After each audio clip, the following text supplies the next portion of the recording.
नमस्कार, जय हिंद, वंदे मातरम। साथियों, एक बार आप सभी का बहुत बहुत स्वागत है हमारे यूट्यूब चैनल के अंदर। लोकसभा चुनाव की 543 सीटों का आज महा ओपिनियन पोल सर्वे आ चुका है आपके सामने। वहीं आप हमारे चैनल पर पहली बार विजिट कर रहे हैं तो चैनल को सब्सक्राइब, वहीं इस वीडियो को ज़्यादा से ज़्यादा शेयर जरूर करें। वहीं दोस्तों, लोकसभा चुनाव के अंदर कांग्रेस पार्टी को मिल रहा है अब की बार बड़ा बहुमत, 300 प्लस सीटें होगी अब की बार कांग्रेस पार्टी के खेमे के अंदर, जिससे देख बीजेपी पार्टी और कई कई बड़े दिग्गज पार्टियों की नींदें उड़ती हुई नजर आ रही है। वहीं बीजेपी पार्टी के कई दिग्गज नेताओं ने दिया बीजेपी पार्टी को इस्तीफा और कांग्रेस पार्टी के अंदर होने जा रहे हैं शामिल। वहीं दोस्तों, कांग्रेस पार्टी ने भारत की कई बड़ी जगहों पर की मीटिंग है, जिसके दौरान राहुल गांधी ने दी भारत की जनता को बड़ी योजनाओं की सौगात, जिसके अंदर माता और बहनों के रेल एवं बस यात्रा फ्री, बेरोजगार लोगों को दिया जाएगा 2000 रुपए तक का भत्ता, 500 रुपए में गैस सिलेंडर आदि कई बड़ी योजनाओं को लागू करने का वादा कर चुके हैं राहुल गांधी, यानी कि भविष्य में होने वाले प्रधानमंत्री। वहीं दोस्तों, आप किस पार्टी के साइड में है और भारत के किस क्षेत्र से हमारे वीडियो को देख रहे हैं वो भी कमेंट बॉक्स में जरूर बताएं। वहीं आपकी बार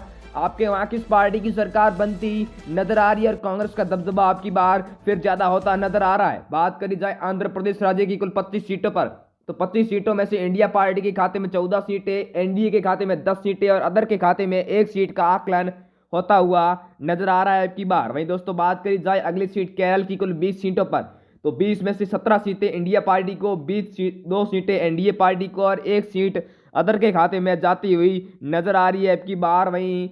कांग्रेस पार्टी ने सबका सुपड़ा साफ कर दिया है। बिहार की कुल 40 सीटों पर बात करी जाए तो यहाँ फिर इंडिया पार्टी आगे चलती नजर आ रही है, 20 सीटें, एनडीए के खाते में 19 सीटें और अदर के खाते में 1 सीट का आकलन होता हुआ नजर आ रहा है आपकी बार। वहीं बात करी जाए अगली सीट महाराष्ट्र की कुल 48 सीटों पर,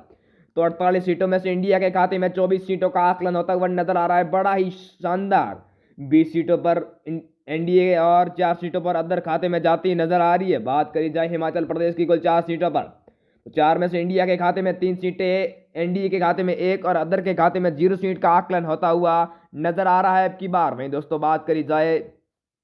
अगली सीट छत्तीसगढ़ राज्य की, छत्तीसगढ़ में कुल 11 सीटें, 11 में से कांग्रेस पार्टी इंडिया पार्टी को बड़ा ही बहुमत मिलता हुआ नजर आ रहा है, क्योंकि 10 सीटें अकेले एक के खेमे में होती हुई नजर आ रही है और एनडीए के खाते में 1 सीट का आकलन होता हुआ नजर आ रहा है। पश्चिम बंगाल की कुल 42 सीटों पर बात की जाए तो 42 सीटों में यहाँ पर कांग्रेस पार्टी ने बीजेपी और अदर पार्टी को तगड़ा झटका दे दिया है, क्योंकि यहाँ पर 21 सीटें हासिल हुई है कांग्रेस पार्टी को। बात करी जाए अगली सीट कर्नाटक की कुल 28 सीटों पर, तो 28 में से 17 इंडिया के खाते में, 3 अदर के खाते में और 8 सीटें एनडीए को मिलती हुई नजर आ रही है लोकसभा चुनाव 2024 के इस ओपिनियन पोल के तहत। दिल्ली की कुल 7 सीटों पर बात की जाए तो 7 में से 5 इंडिया के खाते में, 2 एनडीए के खाते में और अदर के खाते में 0 सीट का आकलन होता हुआ नजर आ रहा है अब की बार। में दोस्तों, बात करी जाए अगली सीट मध्य प्रदेश राज्य की कुल 29 सीटों पर, तो 29 में से यहाँ पर एनडीए के खाते में 13 सीटें, इंडिया के खाते में 14 सीटें और अदर के खाते में 1 सीट का आकलन होता हुआ नजर आ रहा है अब की बार। में दोस्तों, बात करी जाए अगली बेहतरीन सीट गुजरात की, गुजरात को ये यहाँ बीजेपी का गढ़ माना जाता है, जिससे यहाँ पर एनडीए के खाते में 20 सीटों का आकलन, वहीं इंडिया के खाते में 5 सीटें, कांग्रेस पार्टी के यहाँ पर दबदबा थोड़ा कम नजर आ रहा है, वहीं अदर के खाते में 1 सीट का आकलन।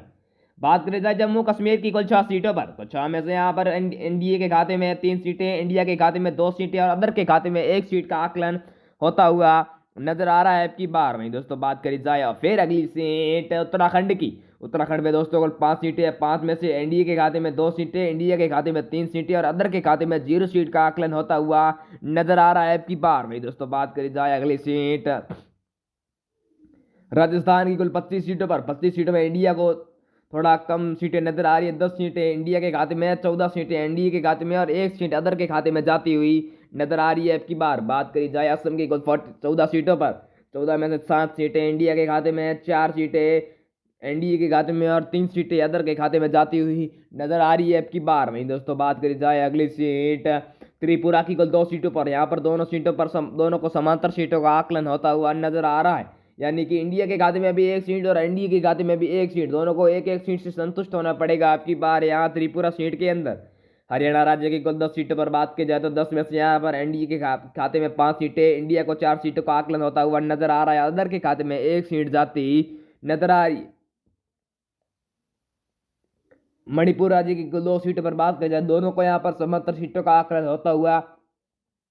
नजर आ रहा है, जिसके तहत इंडिया के खाते में एक सीट और एनडीए के खाते में भी एक सीट जाती नजर आ रही है। वहीं बात करी जाए अगली सीट उत्तर प्रदेश की, यहाँ पर कुल 80 सीटें, 80 में से 51 सीटें एनडीए के खाते में, 25 सीटें इंडिया के खाते में और अदर के खाते में 4 सीट का आकलन होता हुआ नजर आ रहा है अब की बार यहाँ उत्तर प्रदेश राज्य के अंदर। बात करी जाए अगली सीट अरुणाचल प्रदेश की कुल 2 सीटों पर, तो यहाँ पर 2 की 2 इंडिया के खाते में जाती हुई नजर आती है। एनडीए के खाते में 0 और अदर के खाते में भी 0 सीट का आकलन होता हुआ नजर आ रहा है यहाँ पर। वहीं दोस्तों बात करी जाए अगली सीट ओडिशा की कुल 21 सीटों पर, 21 में से 14 सीटें अदर के खाते में, 3 सीटें इंडिया के खाते में और 4 सीटें एनडीए के खाते में जाती हुई नजर आ रही है अब की बार यहाँ पर। वहीं दोस्तों बात करी जाए अगली ही बेहतरीन सीट मेघालय की, तो मेघालय में यहाँ पर कुल 2 सीटें और यहाँ पर इंडिया के खाते में 0 सीट, एनडीए के खाते में 1 सीट और अदर के खाते में 1 सीट जाती नजर आ रही है। मिलते हैं अगली वीडियो में, तब तक के लिए जय हिंद, वंदे मातरम।